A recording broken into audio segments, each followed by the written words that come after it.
Dumating na sa bansang Japan ang angas ng Pinas na si John Riel Cuadro Alas Casimero at ang kanyang buong team.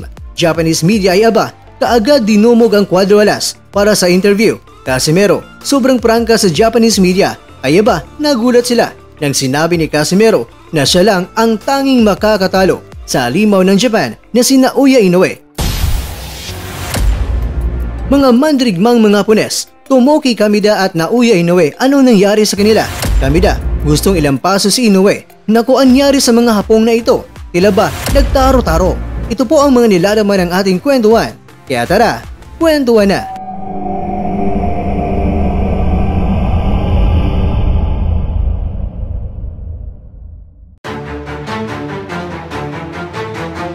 Mapagpalang araw sa inyo mga kwento at maligayang pagbabalik sa aking channel. Ganito kaangas ang angas ng Pinas. Walang preno-preno, boses tanso, kagad at malabakal sa tigas ang banat ni Casimero. Dahil ayon sa isang news article ng Yahoo News Japan, ang pambungad na banat ni Casimero ay siya lamang ang tanging makakatalo kay Inoue. Nako, ayan na. Paglapag pa lang sa Japan ay hype na kaagad ang ating pambato. Well, maganda po ito. Dahil syempre, gagawa ito ng ingay at may malaking tsansa talaga na aabot ito kay Inoue. At syempre, baka mag-react dito si Inoue, lalong-lalo na kasi Casimero ay nasa sarili niyang baluarte. Naku maganda ito. Baka sasabihin niyo na Mr. Kwento, naku malabo yan talaga na may kasa ang Casimero at Inoue. Well, may punto din kayo mga kwento, kaya lang, hindi kasi tayo ang ma-promoters nila.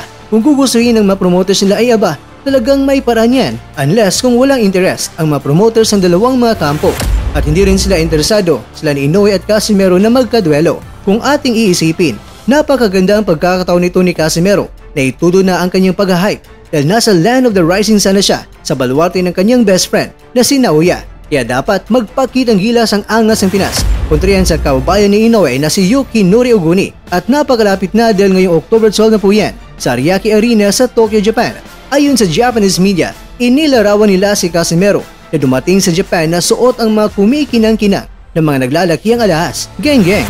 Ayon kay Casimero, 2 beses na siyang nakapunta sa Japan pero ang pagpunta niya noon ay para sa pag-insayo at pagbakasyon. Pero sa ngayon ay kakaiba dahil nasa Japan siya para lumaban. Ibinunyag ni Casimero na sa laban niya kontra kay Oguni, nagsanay siya sa loob ng 2 mga buwan at kalahati. Pero itong si Oguni ay isang boksingero raw na talagang magaling kung paano pag-aralan ang estilo ng kanyang kalaban. Pero ayon kay Casimero, wala siyang pakidyan. Basta ang mahalaga ay pagdating sa gabi ng laban, kahit na manood pa ang makababayan ni Oguni. Dahil ayon kay Casimero, ay papakita niya sa gabi ng laban ay kung ano nga ba siya na uri ni isang boksingero na taglay ang Cuadro Alas. Ibinunyag niya na matagal na niya talagang gusto na makaduelo ang halimaw ng Japan na si Inoue. Kaya para kay Casimero, ang kalabanin si Oguni ay isang hakbang para mas mapapalapit pa sa lunggang pinagtataguan ni Inoue. Kaya ang gusto ni Casimero ay maikasana sa mas madaling panahon ang laban nila ni Naoya Inoue. Kaya ayon sa Japanese media, kampante ang ating pambato talaga na minampasan niya itong si Oguni dahil isa sa mga target niya ay ang matagal na niyang hinahangad na laban ay may kasana ang Casimero kontra Inoue sa kanyang susunod na laban.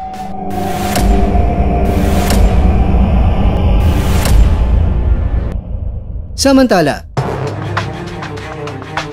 kung si Casimero ay gustong makalaban si Inoue, ay ang mismong kababayan pa ni Inoue na si Tomoki Kamida ay gusto rin niya na siya rin ang makatalo kay Inoue. Pero ang tanong, paano yan na si Kamida ay nasa featherweight division na at si Inoue ay nasa super bantamweight division? Well, dahil si Inoue ay may plano rin umakyat sa featherweight division, doon niya hintayin itong si Inoue. Ang target ni Kamida ay kukuha siya ng world title belt para maging pain ito kay Inoue para labanan siya sa hinaharap. Pero ganun pa man, ayon sa tatay ni Inoue na si Shingo Inoue, subukan lang daw ni Kamida na labanan si Inoue dahil alam naman niya ng anak niya na si Naoya ay halimaw yon. Ibig sabihin, mahirap talunin.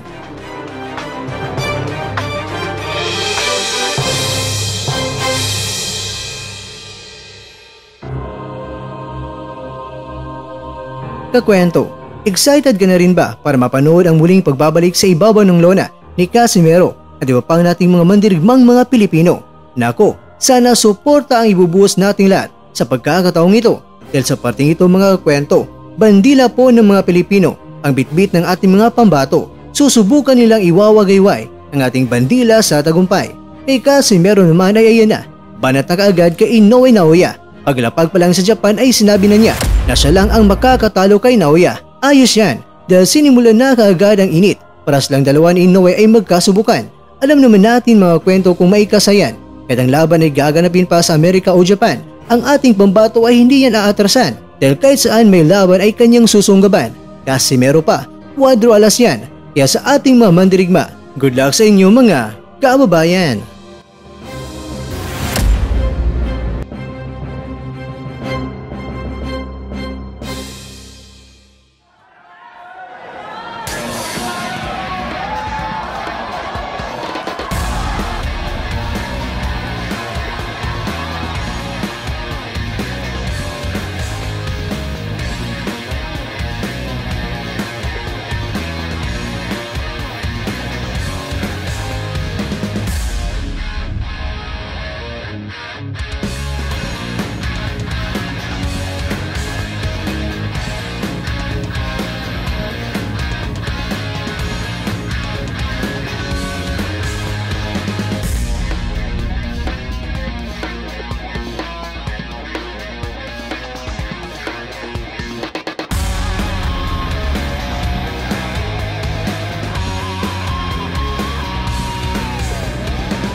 At dyan, nagtatapos ang ating kwento.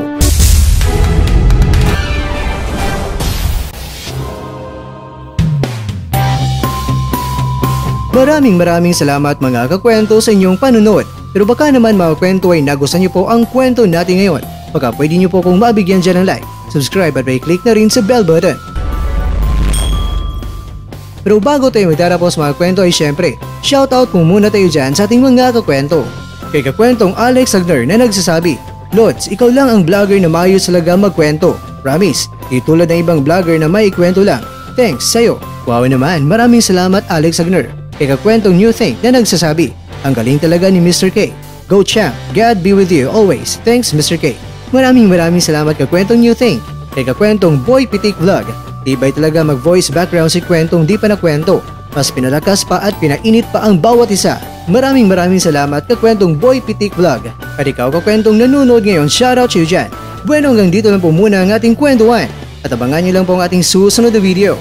At dito lang po yan sa isang channel na kung saan maaring ito'y mga kwentong di pa nakwento sa inyo.